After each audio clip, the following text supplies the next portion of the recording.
Hey everybody, and welcome back to the Illumineers Quest podcast, where we talk everything Lorcana. I'm Zach. And I'm Jacob. And thanks for coming on this journey with us. Okay, so breaking news, special episode. We're recording off schedule because there was just a ton of information drops on Chapter 2 of Lorcana. I'm so hyped. It's a lot. It's overwhelming, but we'll get to that. Chapter 2. Rise of the Floodborn. Rise of the Floodborn. So, lots of cards, accessories, you name it. That's going to be the main topic for today's episode, and I'm sure all the intro stuff will be pretty quick. But, yeah, so again, for everybody that's new to listening to us or just jumping on this episode, we've also got a YouTube channel in conjunction with the podcast where we upload everything. We also do unboxing videos and things like that. You can search Illumineers Quest. On Twitter, at Lorcana Pod. You can follow us to follow with the late breaking news and everything else going on in the Lorcana scene. You can email us questions at lorcanapod@gmail.com, and then obviously the podcast you can find on all major podcast networks. So yeah, let's get into this one because we're both antsy to get into it. So first I have to just shout out Kevin. He's the one who kind of kicked our butt in gear to get this new episode format with some of the entry level stuff that we're doing now. Get it finalized and get it out. So yes, thank you, Kevin, for getting our butts in gear and finalizing our episode format so we can do this. Because we've talked about it and we just never did it. Yeah, I liked it now. Consistent format. It's fun. Consistent, yes. It makes sure we have a few little fun things to talk about every week, regardless of, if there's a bunch of news or not. So makes it cool. Makes it a little more, warm up to the big heavy stuff, get to know us a little bit better. So it's all good. Yep. Appreciate it, Kevin. Card of the week. I think that's a pretty straightforward one for me, and you're gonna laugh when I say it's gonna be Cusco. I knew it.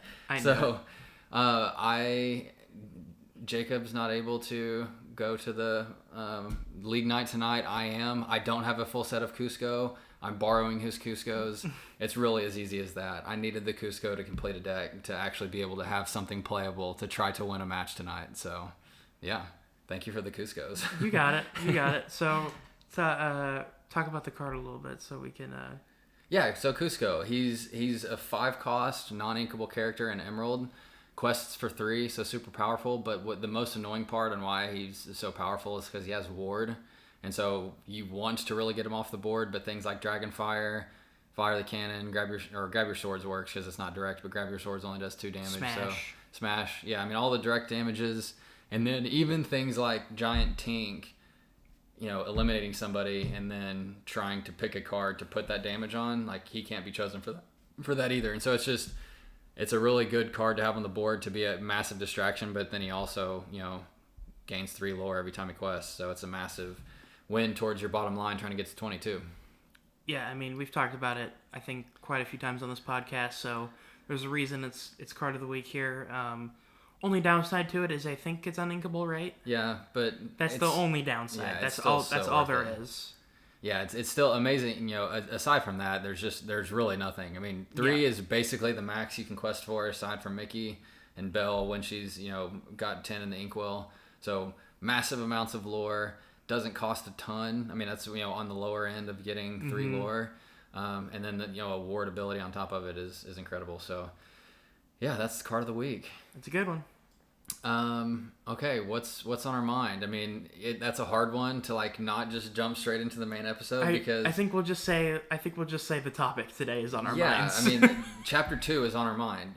Again, we're filming this on a kind of off cycle. We usually film at the end of the week, getting ready for the beginning of the week episode, but it's the middle of the week. They just dropped the news, and we're getting this episode out because we just had to talk about it. So we had to.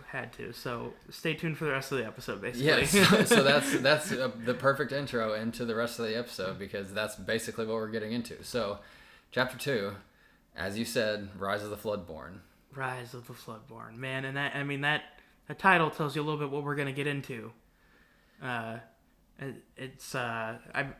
some of these cards, it's unbelievable. So I'm kind of a newbie to the Floodborn, Dreamborn stuff. You're definitely not. You told me 5 minutes ago. It's basically as simple as Floodborn, shift is Floodborn, all shift are Floodborn, all Floodborn are shift. So if it's Rise of the Floodborn, there's going to be a lot of shift coming. That is, yes. I mean, in the way that like they'll explain it in story terms, basically too, is Dreamborn are a little different than the characters we've seen before. Floodborn are almost completely different, which we get quite a few amazing examples of that in this chapter. Already with some of the I say leaked. They were kind of leaked, and then they had officially got released because of some of the leaks. We talked about that on the last episode, where it was like, well, a card got leaked or some stuff got leaked. Those were the products, like the accessories. Yeah, I think. and so they just released it all. Like they do a good job of not just like letting the stuff fester. So, anyways, yeah. So you say accessories. They gave images of all the accessories and stuff that's coming. So I have this is a little personal story to get into this. I have not gotten a playmat yet for this chapter. Unfortunately not. I did not get it when I had the opportunity to, and I've regretted it ever since. I might not regret it now, because there are some incredible playmats. 2 incredible playmats for this chapter. So, they got Winnie the Pooh Honey Wizard, I believe. Sure. And then like a gargoyle-looking beast. I love them both so much, and I believe that the Honey Wizard is a Dreamborn card, and then we actually don't have the card for the beast. We don't yet. I would assume it is a Floodborn, though. It sure looks like it. That is just my guess, though. And then the sleeves are Sisu, which we had been leaked and we knew kind of was coming from Raya and the Last Dragon. Which we don't have the card for that one either. No, but the other sleeve deck is a new Mulan. Mm-hmm. It's like it almost looks like she's like an emperor or samurai of some sort. Yeah. So, and we also don't have the card for that either yet. Personally, I love every single one of these. Only thing is there's no villains, but that's okay. I'm a villain guy, but there is no villains. The Beast looks kind of dark. I mean, he might be a villain. Maybe it's like. I believe they've talked about that in the past, where they said no Floodborn will change hero or villain. Okay, well that's some good background info then. But I mean, it definitely could. Like, if they wanted to ever do that, this seems pretty doable. But honestly, I'm not a big Winnie the Pooh guy. I'm not either. I am in love with this playmat so much. The art is incredible. I will agree, the art is fantastic, and it's super just in depth. Like, the colors are super vibrant. It's very rich. I'm not a Pooh guy either. I can't get over it. That's not something I would ever buy. But don't get me wrong. If you're a Pooh fan, you're going to love this. I mean, this has to be if you're a Pooh fan, this has to be one of the best things you've ever seen. It is awesome for sure. I love it so much, and I can almost guarantee you that my brother will be getting the Beast playmat. So I shared my positive thoughts on the accessories. What are your thoughts? I'm not as big a fan. Don't get me wrong. I think they're great. They're just not any characters that I'm super connected to. Like, I like Mulan, the movie, a lot. And like I said, I like Raya and the Last Dragon a ton. So Sisu, the sleeves for that are definitely, if I'm going to get something, it's going to be the Sisu sleeves. We've also got the deck boxes as well of Mulan and Sisu. of the deck. So, again, I'm not saying they're terrible. I like them. It's just, like, none of them are so amazing to me because they're not really any characters that I, like, super gravitate towards.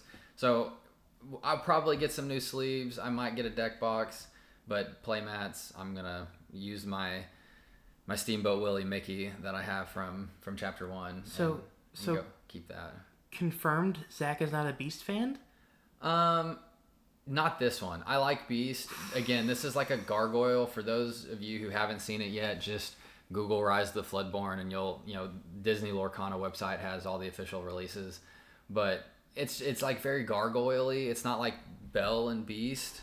And so, no, this one specifically, and Beast in general, like, sure, I'll let him go take out Gaston or whoever else.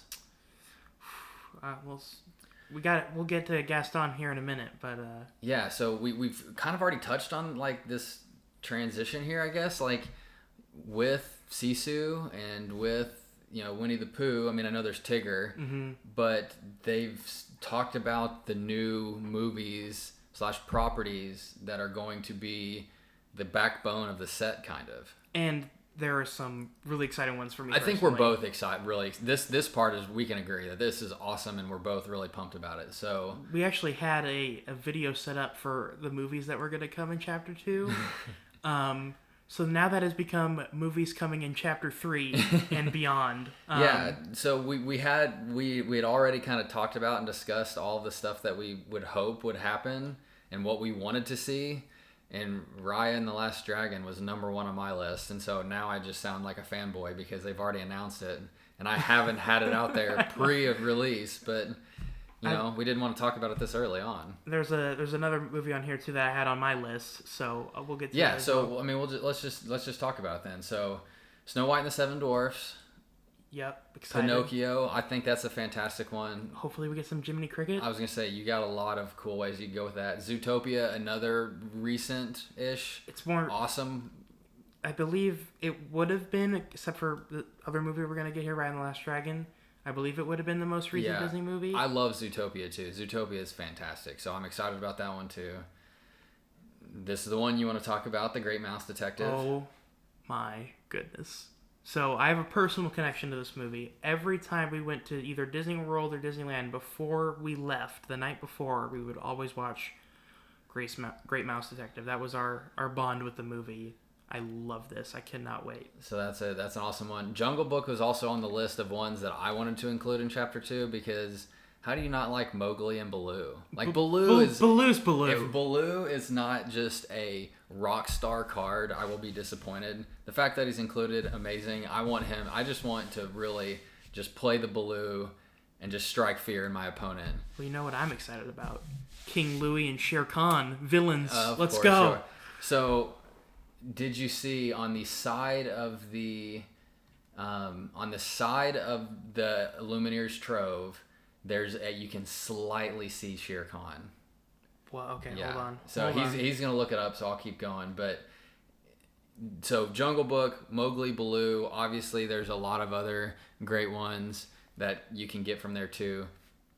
That's gonna be a great one to include. Like I said, that was on my list initially to have in there, so I'm happy that one is. And then that goes well into the last one, which is Raya and the Last Dragon, which was my number 1 to include because again, I think it, with the dragon characters like Sisu, you have, obviously Raya and Namari are going to be great ones, and then all of the supporting cast that she, gathers into her party along the way are going to be just fantastic. Is it Tuk Tuk? Is that his name? I think so.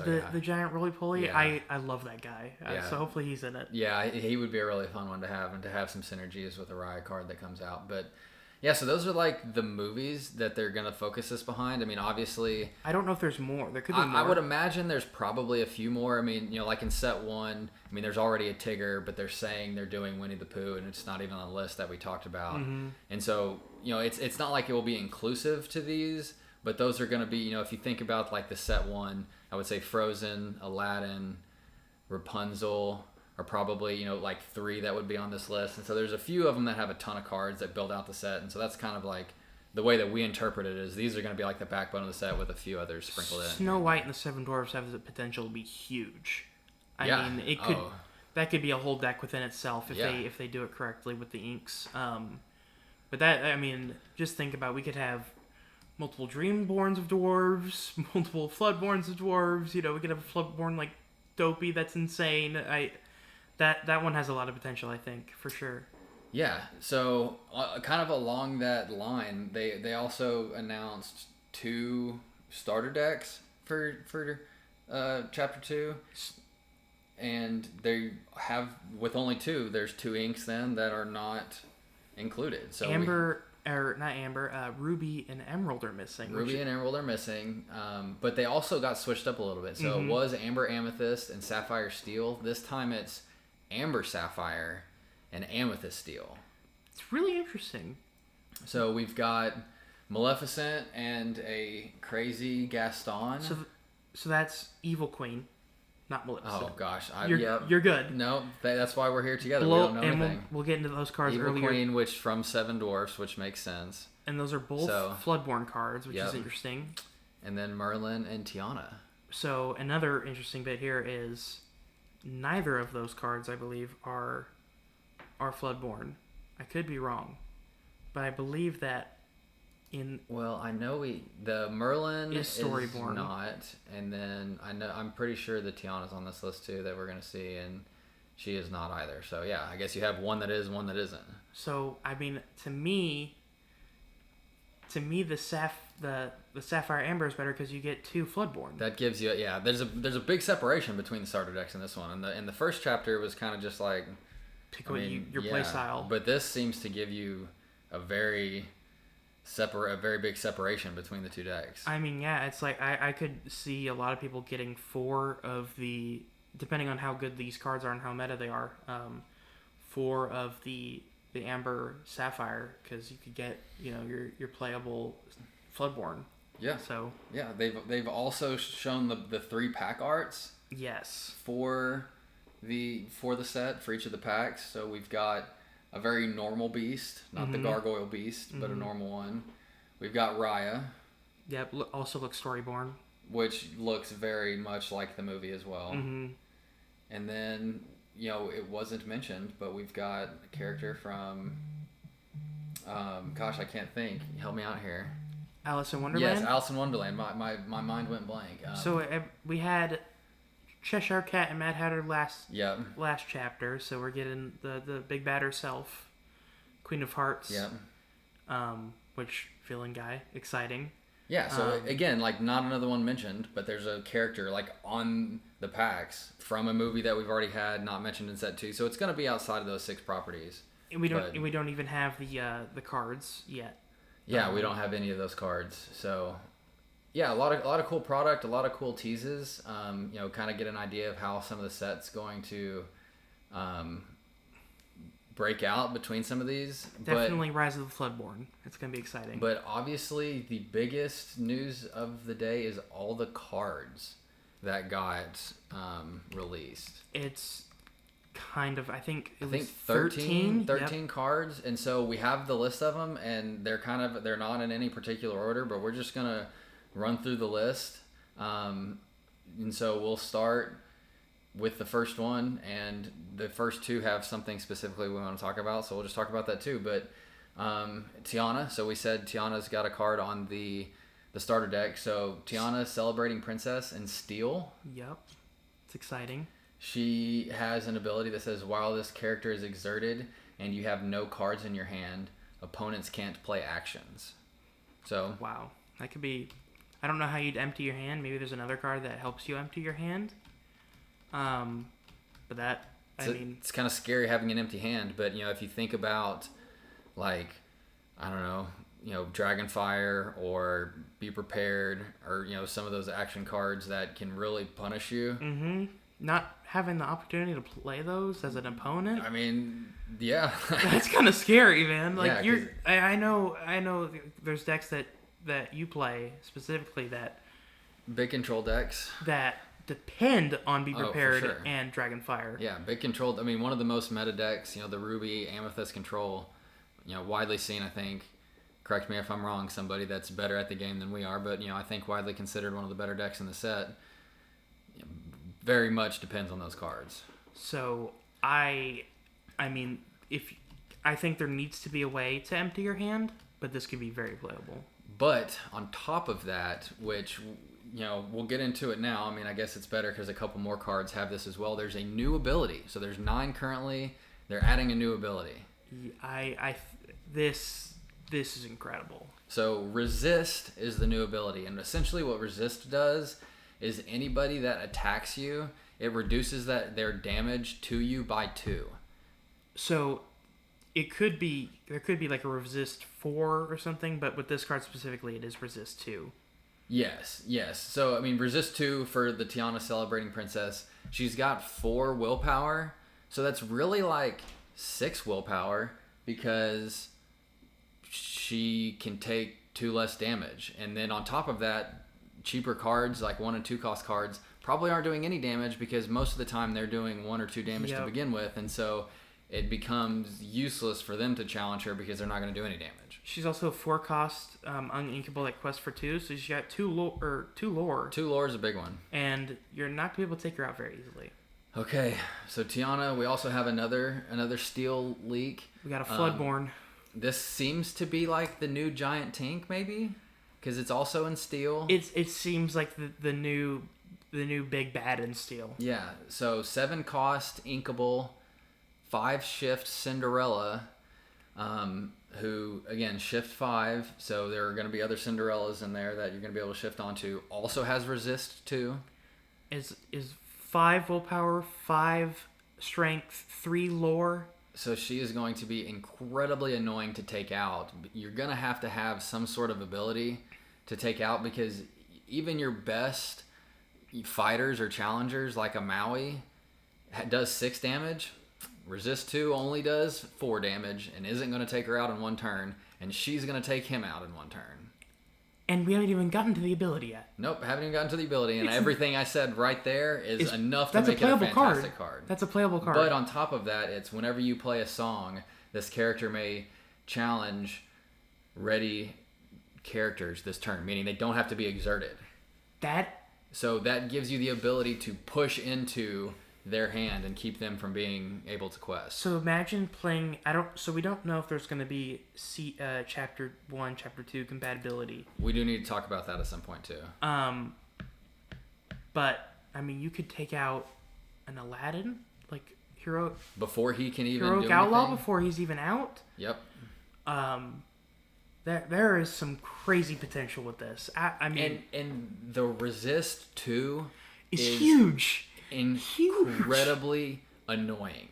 I mean, we haven't gone through the full list yet, but I'm definitely, if we're making a tier list, maybe we make a tier list with these leaks at some point. This is definitely towards the top of the list, regardless of if you've seen the rest of the cards or not. I've looked a little bit at each other card.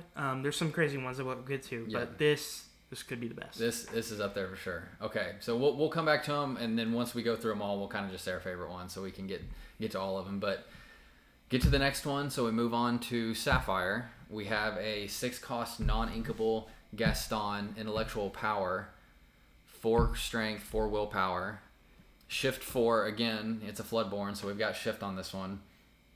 3 lore again, so another massive questing card with 4/6, which is not bad for 16. No, that's pretty good. And then his ability on top of the shift is when you play this character, look at the top 3 cards of your deck. You may put 1 in your hand, put the rest at the bottom of your deck. And so that's like an ability, or not an ability, but like an action that you would usually play separately that you get with this card. So I think this is a very like late game card. Like when you're just scrambling and you're like, I need these specific cards.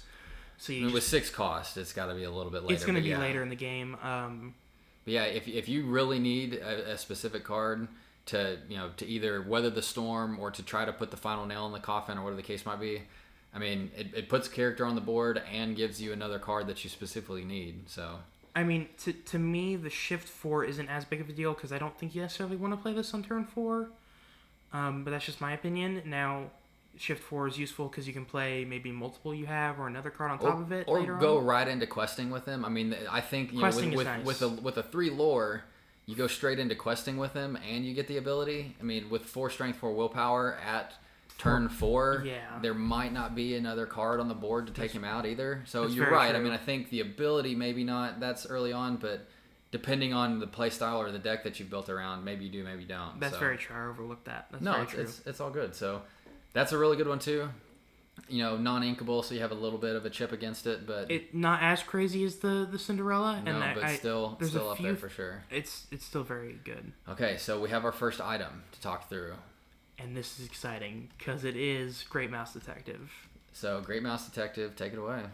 So this is the dinner bell, which is actually a very sad scene, in my opinion, in the movie. But this is a 4-cost, uninkable item. It's when this exert 2 ink, draw a card equal to the damage on chosen character of yours, then banish them. Banish the item. Or banish them. Wow, I can't read. Banish them. No, you're good. Okay, so you're yeah, you banish the character. This is crazy.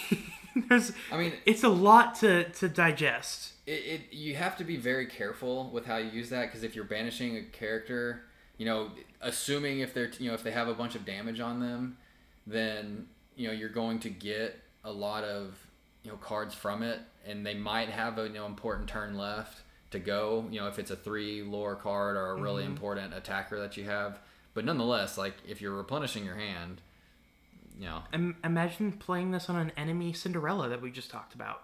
It'd be great. You just blew my mind. I was thinking you have to play this against your own card. No, you get to banish an enemy card. Hold the phone. This is okay. New tier list. This is right up there at the top. That is insane. That's what I'm saying. That is insane. It's incredible. That's basically a Dragonfire with a draw. And you can play it every turn. No, oh yeah, you can play it every turn. It's an item. You can play it every single turn. That's basically a Dragonfire with a card draw. Imagine this was steel. I'm at a loss. I completely read that wrong when I read it the first time. That's insane. There's another item we'll get to in a few cards here. There has to be more cards in this set to remove items from the board. Because right now, I might be wrong, but the only 2 that come to mind are Befuddle, which is in the Amethyst ink, and then the Steel Beast that lets you remove an item when he's played. Yeah, I'm not totally versed in like the item removal. I think those are the only 2. Is there a Hades? I'm not entirely sure. I don't know. But regardless, there's not a lot. There's not a lot at all. And so with incredibly powerful items like this coming out, there has to be better ways to deal with items. Because if you just every turn have to deal with your opponent drawing cards and taking yours out, you're in a world of hurt. I mean, it's this and Cinderella so far, and we haven't even got to maybe the craziest card. Maybe. But we're getting there. Maybe. Almost. Okay, so we get to the Raya, which it's underwhelming. This has to not be the big Raya, right? Like this has to be. There could be a Floodborn. Okay, we'll just put it this way. There is a Raya, a 4-cost inkable Raya with 5 strength, 3 willpower. She only quests for 1. It's Raya, Warrior of Kumandra. It's a vanilla. Doesn't have an ability. Yeah, there's no ability. She only quests for 1. She's a decent fighter, but she doesn't have Rush. She doesn't have Reckless or anything that's going to give her more strength because she has Reckless. So it's just like, it's kind of underwhelming. In my opinion, it's pretty trash. It's not good. I know, good. that's what I'm saying. So if that's the only Raya card in the set, I will definitely be disappointed. I have to say, though, this can't be the only one. It's got to be Dreamborn and Floodborn. I mean, it is Rise of the Floodborn. I would imagine there's another one. So that one's there's not much to say about aside from I hope there's another one. Yeah. Okay, so we get to the next card, which is a Floodborn. Bell Hidden Archer. This is incredible. So Emerald. I don't know if I said the Raya is in Ruby real fast. Just make sure we cover that. But yes, Bell, Emerald, Hidden Archer, 5 cost, non-inkable. So again, that tiny little knock against it. 3 strength, 3 willpower, another 3 quester. Yes. So quests for 3 lore, which again is crazy enough as it is. She shifts for 3, so you can play her incredibly early on. Insane. On top of that, of course, she's got an ability, and the ability is whenever you play, whenever this character is challenged, the challenging character's player discards all their cards in their hand. Let me repeat that. Whenever this character is challenged, the challenging character player discards all the cards in their hand.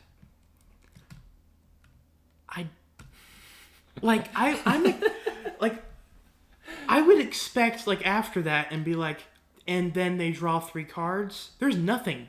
That's it. That's it. So the one caveat is she's only got 3 willpower, so a smash will take her out. But if you don't have Smash or Dragonfire, if you're not playing Steel or Dragonfire, if you're playing a Be Prepared to take care of this one card, you're in trouble. And if your opponent uses a 5-cost Dragonfire on your Shift 3 possibly Bell, this doesn't make sense. It's crazy. That is an insane card. And I still think Cinderella's I like a little more because this can be taken out relatively easy with Steel or Dragonfire. But that being said, this is insane. A Shift 3, like, that's crazy. Also, the art, she has, like, Bros arrows. It's awesome. Yeah. It's Robin Hood cross Bell. It's awesome. Yeah. So, I don't... That one, it's very flat art style.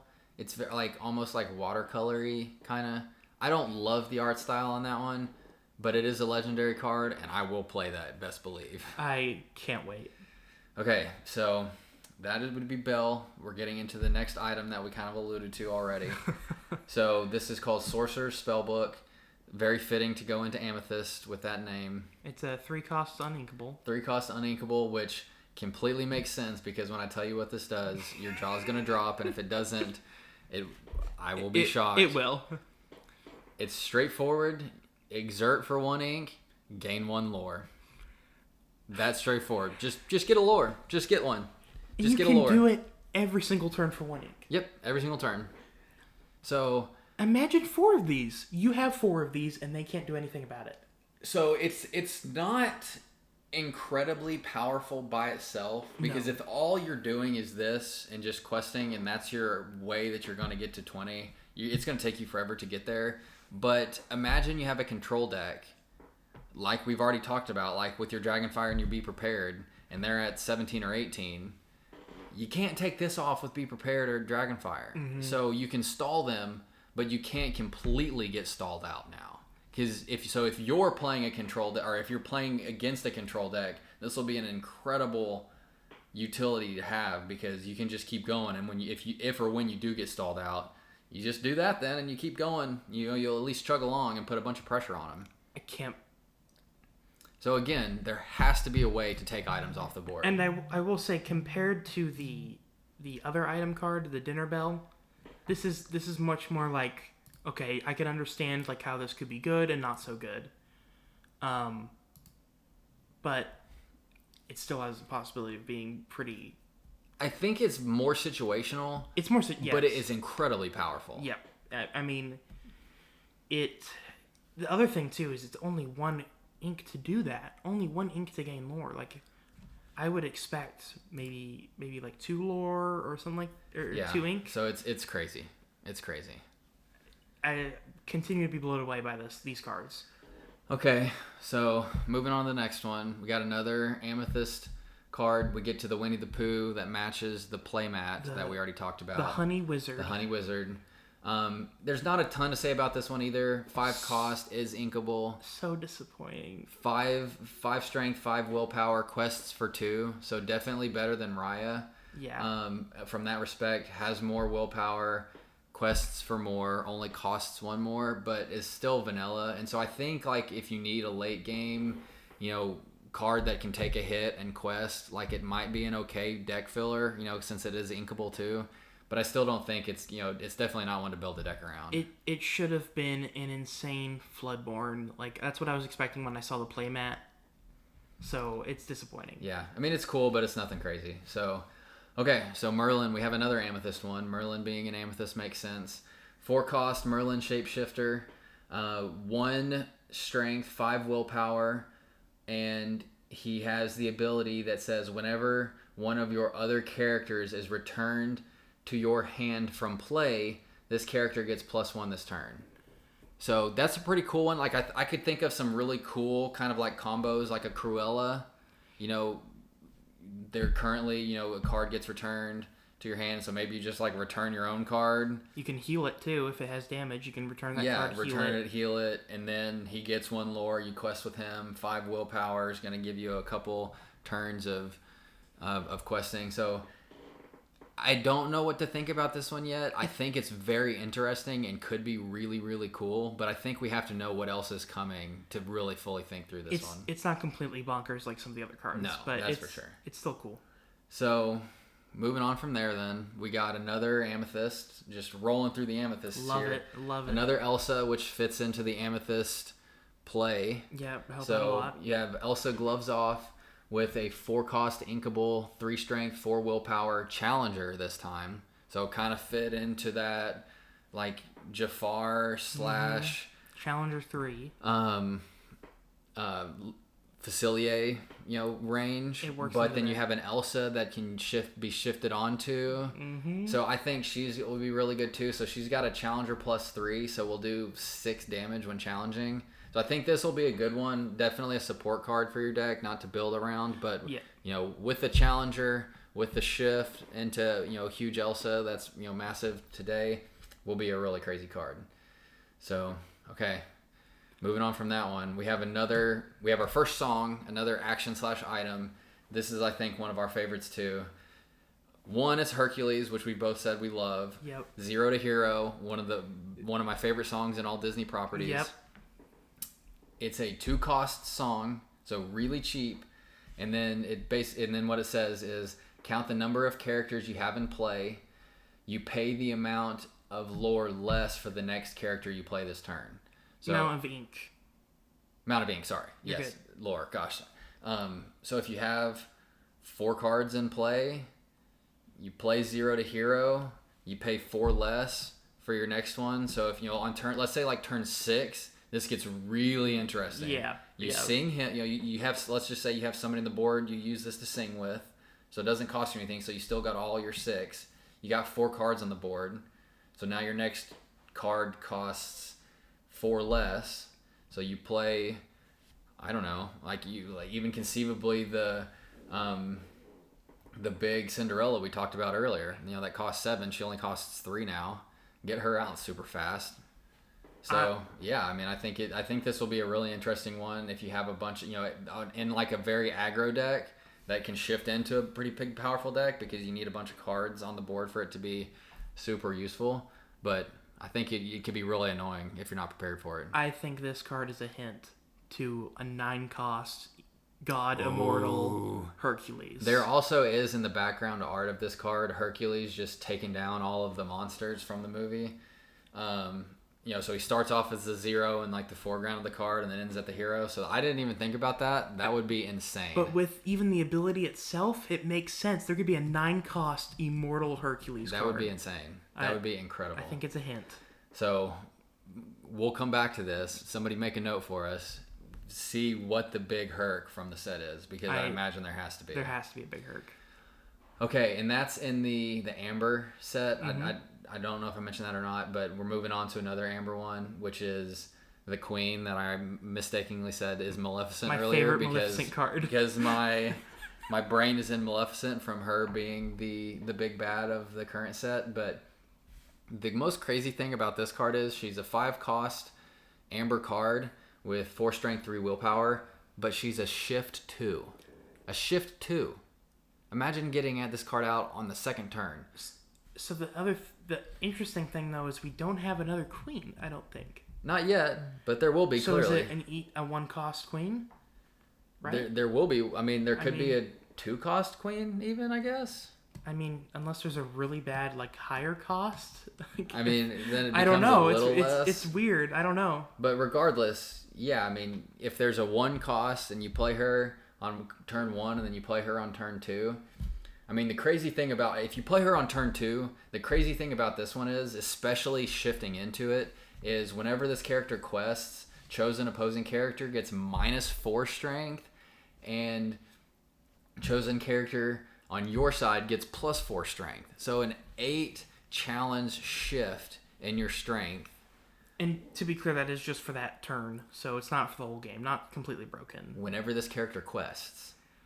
So for that turn, but again, if you're shifting this in turn 2, and they might only have 1 card on the board. You shift it in, you quest it, you tell it that other card. If you're doing it turn 2, that other card doesn't have more than 4 strength. And so they can challenge you, but they're not going to do anything about it. And then you quest again the next turn and do the exact same thing. And so I can just see this being really, really, really hard to manage. I think again, this is more of what I was expecting. Not some of the bonker stuff we got, but more meta changing kind of. I really like this one. I mean, she's only got 3 strength, so like a smash will take her out. But again, if you're not playing steel, there's not any real straightforward way to take her out unless you have a couple cards on the deck or you have something that can rush in and take her. So you have to be, pun intended, you have to be prepared for something like this to happen now because it's very powerful. It's really crazy. Okay, moving on to the last one. We're 40 minutes in, so we could talk about this all day. But the last one, another Amber Mickey card. I like this one a lot just because I'm a huge Mickey fan.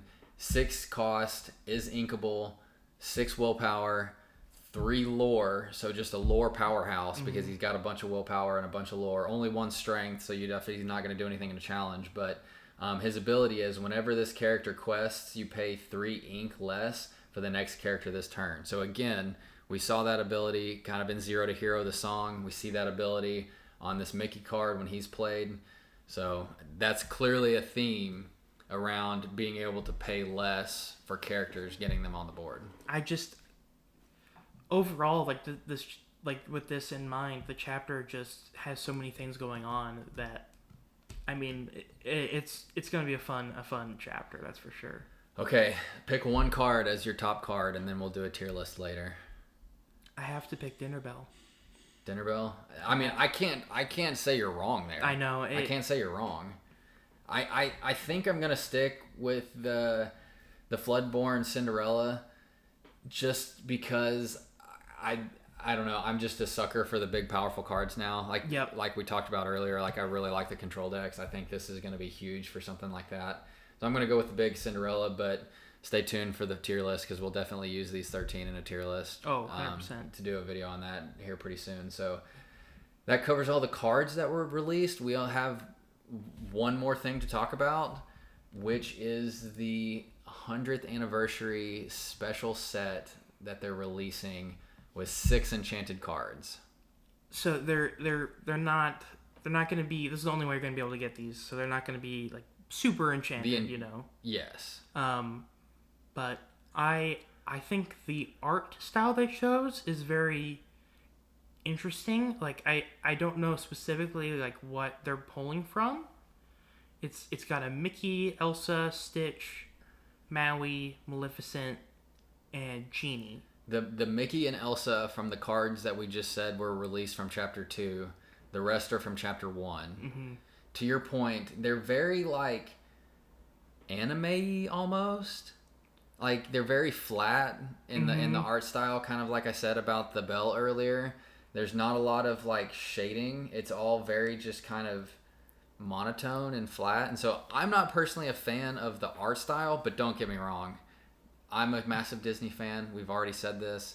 Will I be getting this? Yes, I will be getting this. This is going to be one of those collectibles you keep in the box, I think. And get them graded. I'm getting these bad boys graded. If I am lucky enough to come across one of these, I'm buying it and instantly sending it into PSA. So there's also another. Is this going to be Disney Park exclusive because it's Disney 100? It could be. We don't know. Best believe I'm going to Disney Parks then. I will drive my butt down there. But yeah, so I think this is cool. I was hoping they would do something like this for Disney 100 just because, again, like outside of the game itself, we're both big Disney fans. They're joining in on the celebration, which is awesome. Yeah, it's cool to see just all of the synergies between all of the different properties that Disney owns and all the distribution stuff that they do. I'm a massive Disney fan. I love to see it, and so it's cool to have. I'm definitely a fan. Okay, final thoughts. I'm so hyped, so excited. This chapter is gonna be bonkers. Yep, it's a little. My final thought is it's a little early for this stuff to be coming out. I mean, we're 2.5 weeks in it's September 12th. We're basically 2 weeks in from the the wide release of the set, and so I would have liked for this to happen in like a month maybe. I agree, it's a bit overwhelming, but nonetheless, like some of these cards are crazy, and so I'm really excited as well. I really want this to be a success. I really can't wait for them to come out. I hope we are able to secure some early on, which has been a problem for this chapter 1. But yeah, I guess the very last thing I'll say is stay tuned for the tier list on these cards because that'll be a fun one to do. So I can't wait. All right, thank you guys for listening. Yep, thanks for listening again, and we'll see you next time. Bye.